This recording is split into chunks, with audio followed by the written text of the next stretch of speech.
Well, now it's official. Iran has gone too far and provoked the anger of its neighbors. Saudi Arabia, the most powerful state in the Persian Gulf, and the United Arab Emirates have begun preparing to join the American-Israeli war against Iran. And their neighbors are ready to join them as well. Overall, almost all the countries in the region have concluded that it's time to deal with Iran once and for all. It is even reported that the Crown Prince of Saudi Arabia, Mohammed bin Salman, is not only close to deciding to join the US strikes against Iran, but has also personally appealed to Donald Trump, asking him not to stop the war against Iran. Riyadh has stated that a military attack on Iran will be carried out if Tehran attacks the critical infrastructure of the countries in the region, specifically power plants and water supply systems. You might say, well, they're postponing it again, but don't jump to conclusions just yet.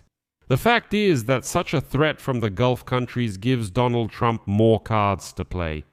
Previously, let me remind you, Trump threatened to destroy Iran's power plants if Iran did not unblock the Hormuz Strait. In response, Iran stated that in that case it would strike at the energy and water supply systems in neighboring countries. And now these countries are saying that if this happens, they will enter the war. So, let's figure this out together now.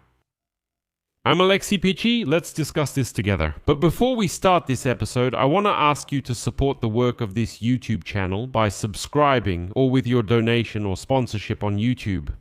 You'll find all links and details in the video description. I appreciate any support you can give.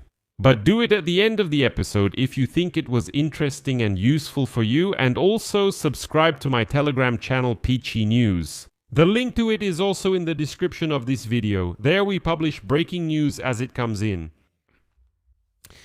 So, finally, the Gulf countries have at least started to respond in some way to Iran's aggression. And now the most powerful states of the Persian Gulf, Saudi Arabia, and the United Arab Emirates have begun preparing to join the American-Israeli war against Iran.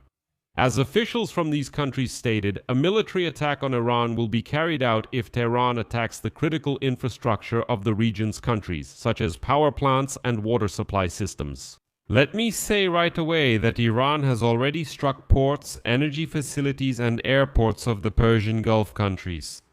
Just in the last 24 hours, Bahrain, Kuwait, Saudi Arabia, and once again the United Arab Emirates were forced to intercept Iranian drones and missiles. Since the beginning of the war, Iran has launched nearly 5,000 missiles and drones at countries in the region. The targets included oil and gas infrastructure, airports, American military bases, and in many cases residential and diplomatic districts as well as tourist sites. The Emirates took the biggest hit, with at least 20 people killed in the Arab states of the Persian Gulf. Tehran justifies its strikes by saying that countries in the region provide the US with space and territory for attacks on Iran. At the same time, the Arab states themselves reject these accusations. Let me remind you, at the beginning of the war, the Saudis actually said, no, nothing should be launched from our territory. Iran continued its attacks despite this. But despite growing irritation, most of the Persian Gulf states have shown that they are not ready to enter a major war. And now, finally, the strike has drawn the red line for an immediate military response from Iran on electricity and water supply facilities, which, as you understand, are critical for survival in a desert climate. Additionally, what holds back an immediate entry into the war is the fact that US President Donald Trump might suddenly make a deal with Tehran. And then the Gulf monarchies will be left alone with this wounded and embittered regime. This possibility should not be ruled out either. They might enter the war. Trump will say, "Oh, I signed a deal." An example of this is Israel's statement that they were unaware that Trump had already started some indirect negotiations with Iran. But it should be acknowledged that the risk of ending up facing Iran's anger exists regardless of whether the Gulf countries enter the war or not. In addition to this, today, the Crown Prince of Saudi Arabia, Mohammed bin Salman, stated that he is close to deciding to join the US strikes against Iran. Sources from the Wall Street Journal say the kingdom's entry into the war is inevitable.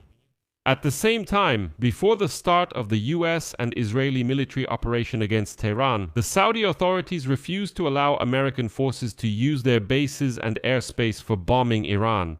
However, the attempt to stay out of the conflict failed as Tehran began attacking important energy facilities in Saudi Arabia and the kingdom's capital Riyadh with missiles and drones.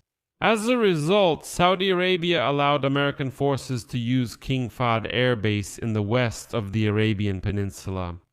At the same time, the United Arab Emirates, which are also under attack, began to increase economic pressure on Iran. In Dubai, for example, institutions linked to Tehran were closed, and they are also considering freezing Iranian assets worth billions of dollars, which could limit Tehran's access to currency and international trade.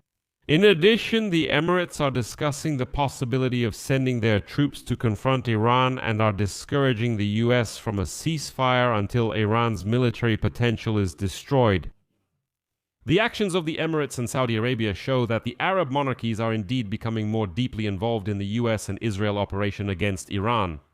Let me remind you of what was said earlier. The heads of the foreign ministries of 12 Arab and Islamic countries called on Iran to stop attacks on neighboring countries.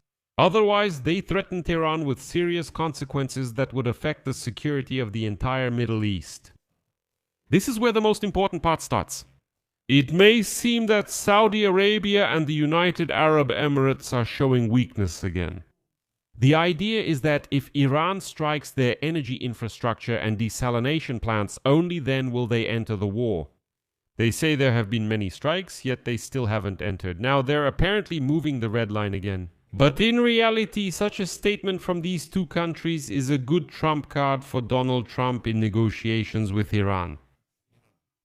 I should note that on Monday, Trump threatened to strike Iranian power plants if Tehran does not open the Hormuz Strait. Well, in fact, later he said that he was extending this pause for another 5 days to give diplomacy a chance, but nevertheless.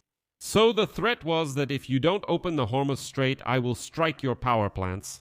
In response, Iran named specific electricity and water supply facilities in Bahrain, Jordan, Kuwait, Qatar, Saudi Arabia, and the United Arab Emirates.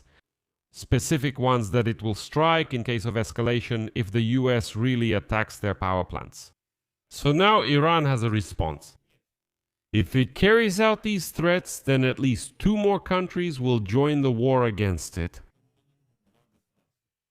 As you can see, this already changes things. A separate scenario that could sharply escalate the situation is a possible US operation to capture Kark Island.